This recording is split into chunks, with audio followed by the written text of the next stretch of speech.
आदित्यहृदयम्। ततो युद्धः परिश्रान्तं समरे चिन्तया स्थितम् रावणं चाग्रतो दृष्ट्वा युद्धाय समुपस्थितम् दैवतैश्च समागम्य द्रष्टुमभ्यागतो रणम् उपागम्याब्रवीद्रामम् अगस्त्यो भगवान् ऋषिः राम राम महाबाहो शृणु गुह्यं सनातनम् येन सर्वा नरीन् वत्स समरे विजयिष्यसि आदित्यहृदयं पुण्यं सर्वशत्रुविनाशनम् जयावहं जपेन्नित्यम् अक्षय्यं परमं शिवम् सर्वमङ्गलमाङ्गल्यं सर्वपापप्रणाशनम् चिन्ताशोकप्रशमनम् आयुर्वर्धनमुत्तमम् रश्मिमन्तं समुद्यन्तं देवासुरनमस्कृतम् पूजयस्व विवस्वन्तं भास्करं भुवनेश्वरम्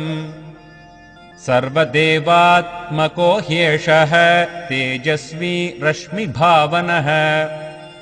एष देवासुरगणान् लोकान् पाति गभस्तिभिः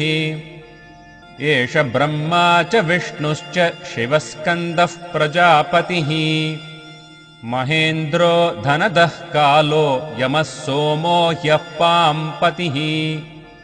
पितरो वसवः साध्या ह्यश्विनौ मरुतो मनुः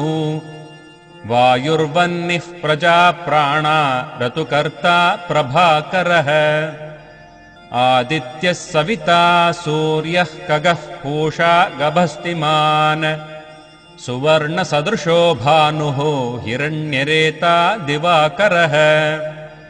हरिदश्वः सहस्रार्चिः सप्तसप्तिर्मरीचिमान् तिमिरोन्मथनः शम्भुस्त्वष्टा मार्ताण्ड अंशुमान् हिरण्यगर्भः शिशिरस्तपनो भास्करो रविः अग्निगर्भोदितेः पुत्रः शङ्खः शिशिरनाशनः व्योमनाथस्तमो भेदी ऋग्यजुस्सामपारगः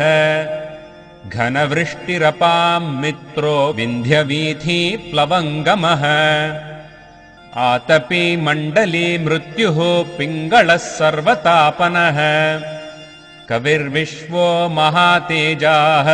रक्तः सर्वभवोद्भवः नक्षत्रग्रहताराणाम् अधिपो विश्वभावनः तेजसामपि तेजस्वी द्वादशात्मन्नमोऽस्तु ते नमः पूर्वाय गिरये पश्चिमायाद्रये नमः ज्योतिर्गणानां पतये दिनाधिपतये नमः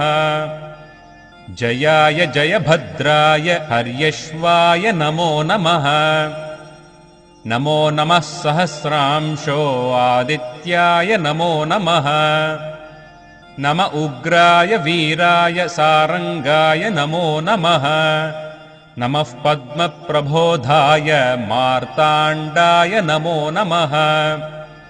ब्रह्मेशानाच्युतेशाय सूर्यायादित्यवर्चसे भास्वते सर्वभक्षाय रौद्राय वपुषे नमः तमोघ्नाय हिमघ्नाय शत्रुघ्नायामितात्मने कृतघ्नघ्नाय देवाय ज्योतिषां पतये नमः तप्तचामीकराभाय वह्नये विश्वकर्मणे नमस्तमोभिनिघ्नाय रवये लोकसाक्षिणे नाशयत्येष वैभूतं तथैव सृजति प्रभुः पायत्येष तपत्येष वर्षत्येष गभस्तिभिः एष सुप्तेषु जागर्ति भूतेषु परिनिष्ठितः एष एवाग्निहोत्रं च फलं चैवाग्निहोत्रिणाम् वेदाश्च क्रतवश्चैव क्रतूनां फलमेव च यानि कृत्यानि लोकेषु सर्व एष रविः प्रभुः येन मापत्सु कृच्छ्रेषु कान्तारेषु भयेषु च कीर्तयन् पुरुषः कश्चिन्नावसीदति राघव पूजयस्वैनमेकाग्रो देवदेवं जगत्पतिम् एतत्त्रिगुणितं जप्त्वा युद्धेषु विजयिष्यसि अस्मिन् क्षणे महाबाहो रावणं त्वं वधिष्यसि एवमुक्त्वा तदागस्त्यो जगाम च यथागतम् एतच्छ्रुत्वा महातेजा नष्टशोको भवत्तदा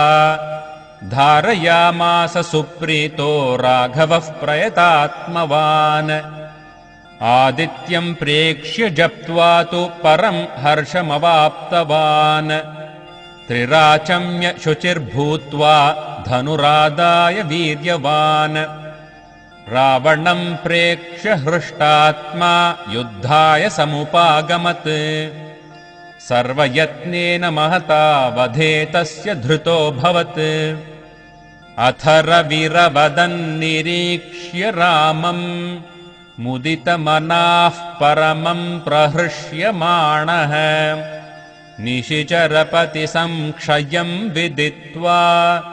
सुरगणमध्यगतो वचस्त्वरेति।